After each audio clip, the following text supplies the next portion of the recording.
All right, and then step number 4, you've got your expectations, you've got your consequences. Now you need to make rules for specific classrooms. Rather than having one set of rules for your entire children's ministry program, you need to make rules that are specific to the ages of the children in the class. These are because they're going to be different. My husband and I, who taught Sunday school for years, I always teach preschool. When I can, I teach preschool. And Aaron has taught grades 4 to 6. Our classroom rules looked different. So in Aaron's class, for example, his rules were put up your hand to ask questions, participate and have fun, no asking when are we playing games, and use the bathroom during activities, no bathroom breaks during the lesson. Those were the rules for his class. In my class, the rules were, in our class, we listen to our teachers and obey them. We treat each other kindly, we raise our hands if we have a question, and we do all activities together. So you can see there's differences in the rules, right? So let's get into some guidelines here for creating classroom rules. Let's start with preschool classes. Here I'm thinking of kids ages 2 to 5. So it could be a toddler class, it could be preschool class, if they're all together, children ages 2 to 5. So here, teachers need to decide on the rules before the first class. So as a teacher, you're deciding the rules. For 2 and 3-year-olds, have no more than 3 rules. For 4 and 5-year-olds, have no more than 4 rules. That's enough for them to be able to remember and follow through on. So no more than 3 or 4 rules. And then for preschool kids, rules should be stated in a positive manner. You want to tell the kids what you want them to do, as opposed to telling kids what you don't want them to do. So instead of a rule that says no hitting, you could say we treat each other kindly.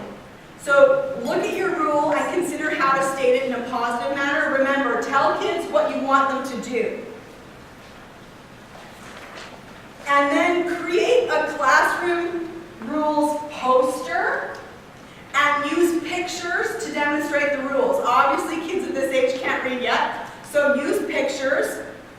The picture is a memory aid for them. So as you, and then print it and post it in the room. So when you point to the picture, as you go through the rules, the kids will start to be able to tell you what the rule is when you point at the picture. Go over the rules regularly, especially at the beginning of the year.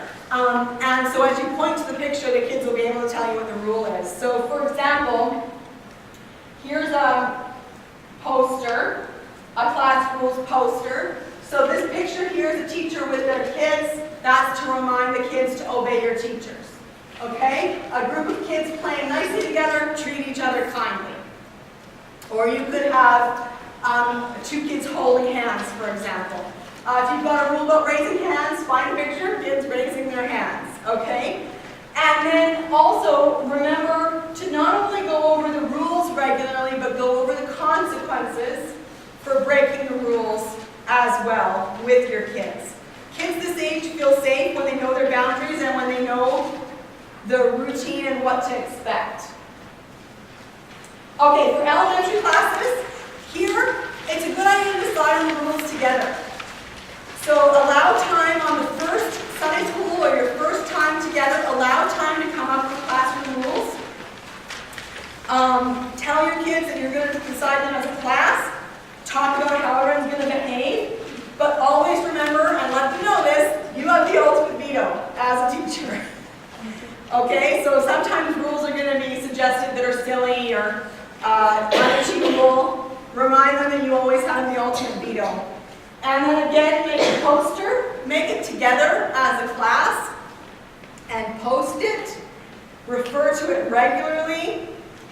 And then also decide on the consequences together. Keep in mind when you do the general consequences that you've already decided on. Again, you ultimate veto. I found that kids are much harsher on each other than we might be. So have that ultimate veto when you decide on the consequences together. So kids need to know and understand the rules.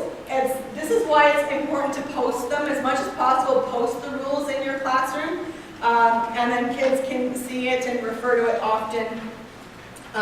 Restate the rules, help the kids figure out, make sure that the kids understand them. A good way to do that is to figure out different ways of maybe saying what the rules are.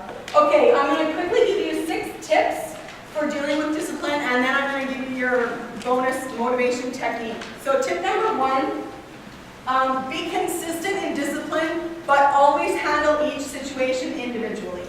Remember that kids are individuals, each situation is different, so be consistent, but handle each individually, okay?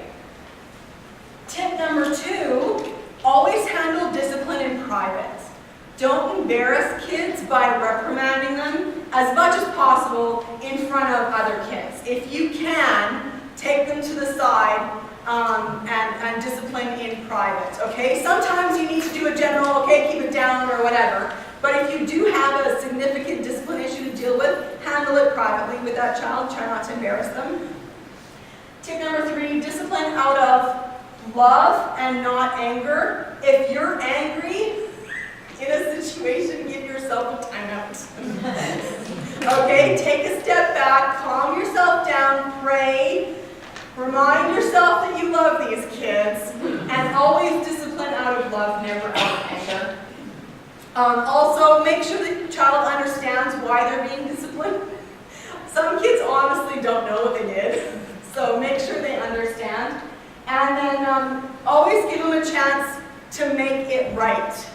Whatever they did, especially if it was involving somebody else, give those kids a chance to make it right. So if they had a fight with someone else, give them that opportunity to reconcile with that person. Give them that chance to make things right. And then finally, always welcome them back. Always let kids know that no matter how many times they misbehave, no matter how many times you discipline them, you love them, and they're always welcome back to your classroom. That how they behave, your love for them is not dependent on how they behave. You love them regardless. So always welcome them back.